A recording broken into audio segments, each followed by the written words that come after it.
Why is it that some people seem to find healthy, loving relationships with ease, while others fall into the same painful trap over and over again? If you have ever felt like you are a magnet for the wrong type of person, or if you feel like your heart is a door that keeps getting slammed shut, you are not alone. There is a psychological reason why we repeat our mistakes, and it usually has nothing to do with luck.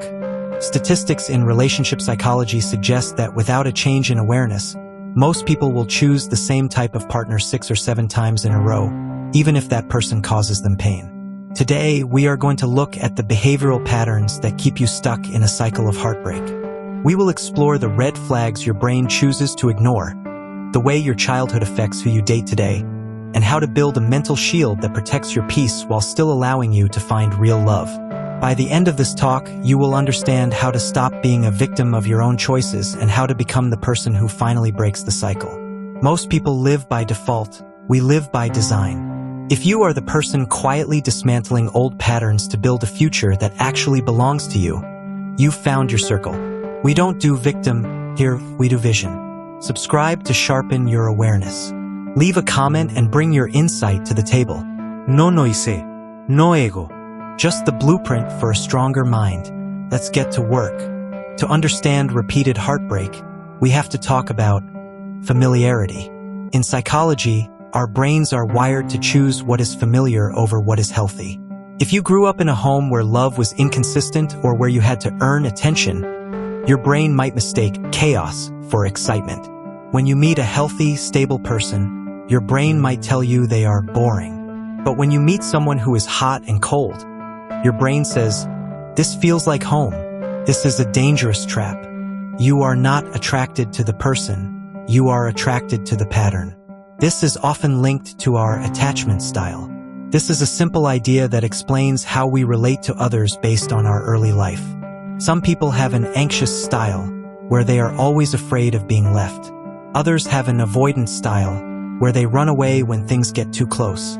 Observation shows that anxious people and avoidant people often find each other.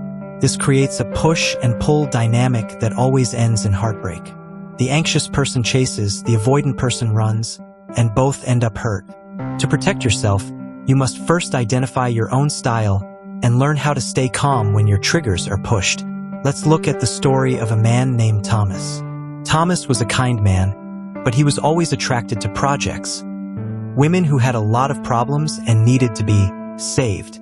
He thought that if he was the perfect provider and fixed all their issues, they would never leave him. He ignored the fact that these women were often dishonest or lacked their own goals.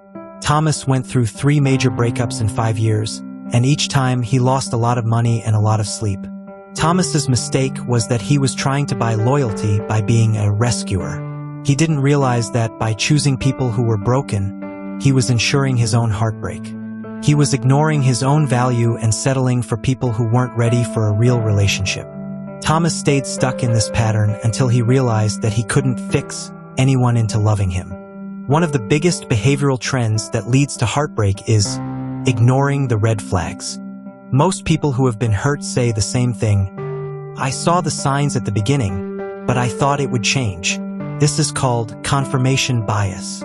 Your brain wants the relationship to work so badly that it ignores the data that says it won't.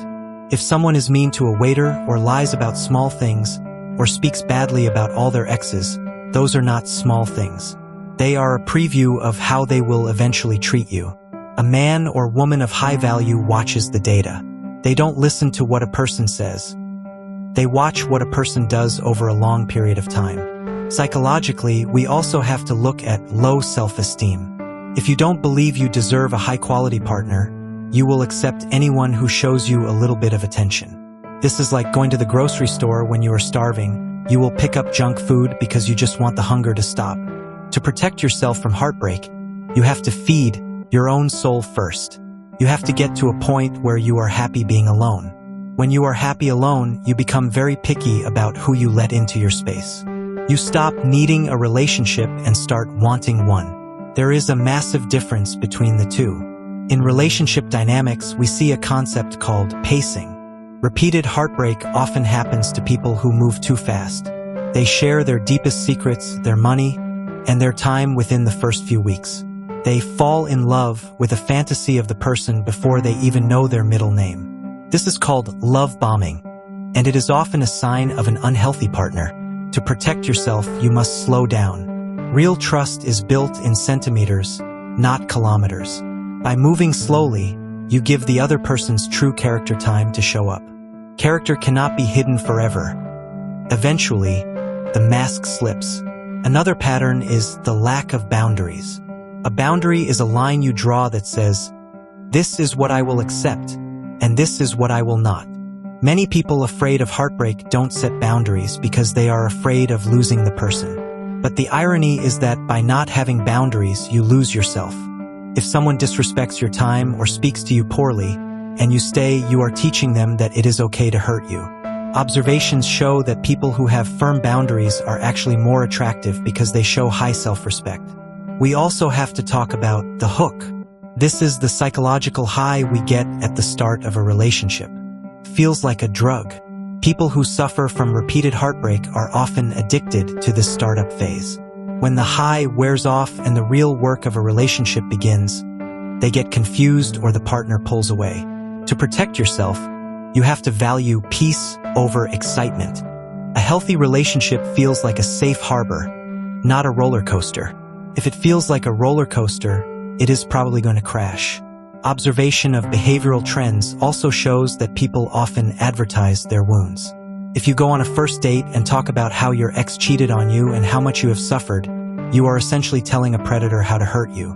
You are showing them where your buttons are. A high-value person keeps their history private until trust is earned. They lead with their strengths, not their scars. This keeps the wrong people from seeing you as an easy target.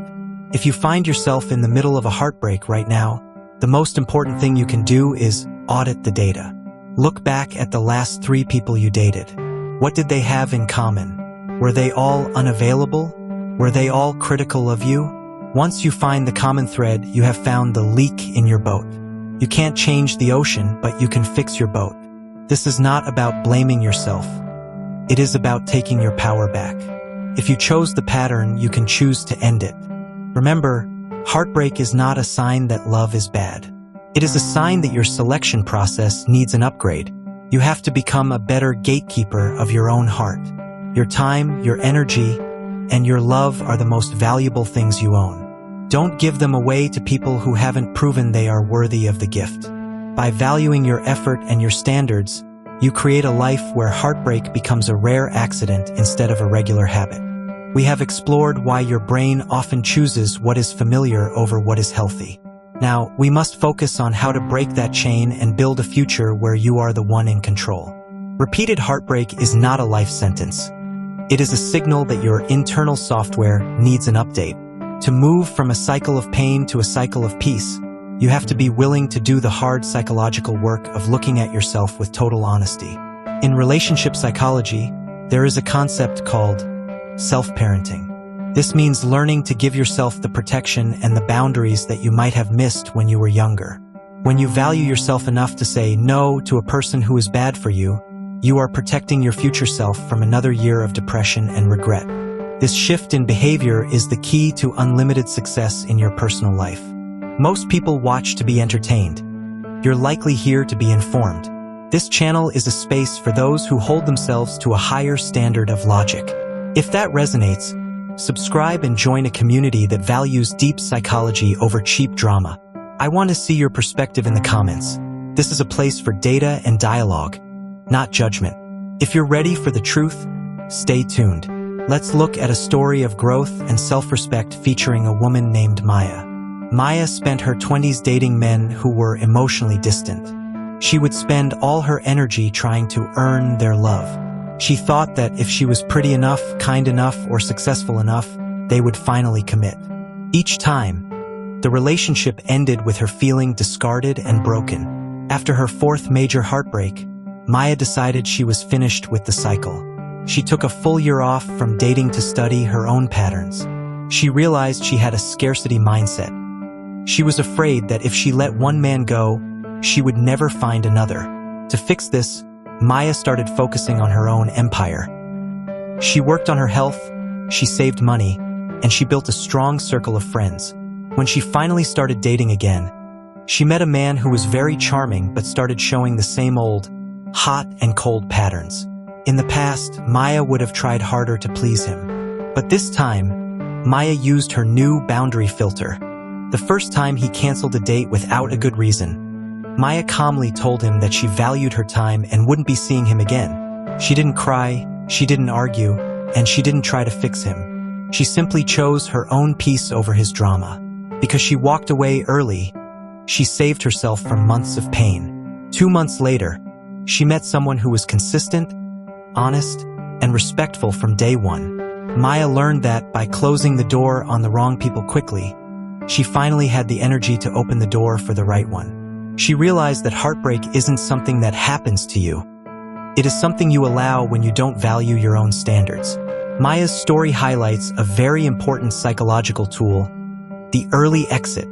Most people stay in bad relationships far too long because of something called the sunk cost fallacy. This is the idea that because you have already put in 6 months or 2 years, you have to stay to make it worth it. But observation shows that the time you spent is gone forever. Staying longer doesn't get that time back. It just steals more of your future. A high-value man or woman is willing to leave a situation the moment it stops aligning with their values. We also need to understand the power of standards. A standard is different from a wish list. A wish list is what you want, like height or money. A standard is what you require, like honesty, respect, and consistency. If you have no standards, you are like a house with no front door. Anyone can walk in and make a mess.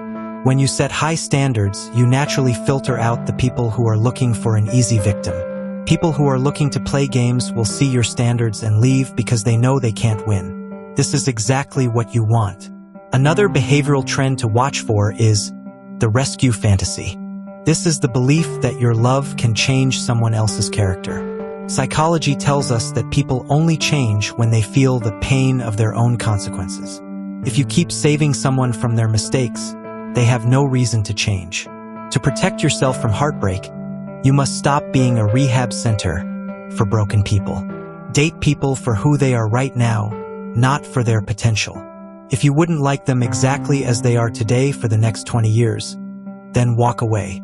We must also talk about vulnerability management. Being vulnerable is necessary for love, but being vulnerable too early is a mistake. Observations of healthy relationships show that intimacy should be like a ladder.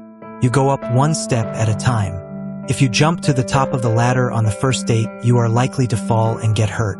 Keep your inner circle small and only let people in after they have shown they are reliable over time. This isn't being closed off, it is being wise. A major factor in repeated heartbreak is the fear of loneliness. Many people accept bad treatment because they are terrified of being alone on a Friday night. But as the saying goes, it is much better to be alone than to be in bad company.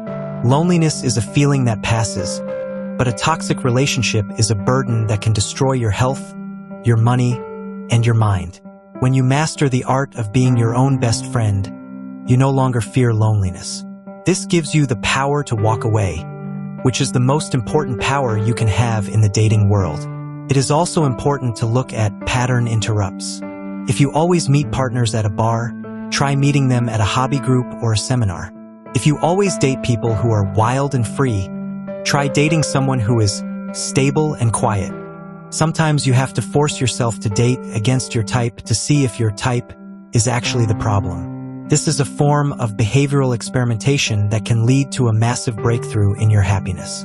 Remember, protecting yourself from heartbreak doesn't mean building a wall around your heart so that no one can get in. It means building a gate with a very good security system. You are the one who decides who gets the key. You are the one who sets the rules for how you will be treated. By valuing your effort, your time, and your peace, you become a person that others have to level up to meet. The cycle of heartbreak ends the moment you decide that you are no longer willing to settle for less than you give. It ends when you stop trying to be the fixer and start being the prize. It ends when you realize that your life is already a success, and any partner you add to it must be an addition to that success, not a distraction from it.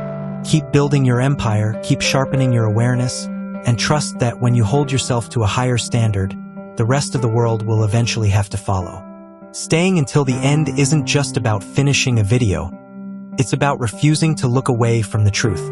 I appreciate you being here for the full conversation. It shows you're ready to apply what you learn rather than just hearing it. Subscribe to Lock in this standard for yourself.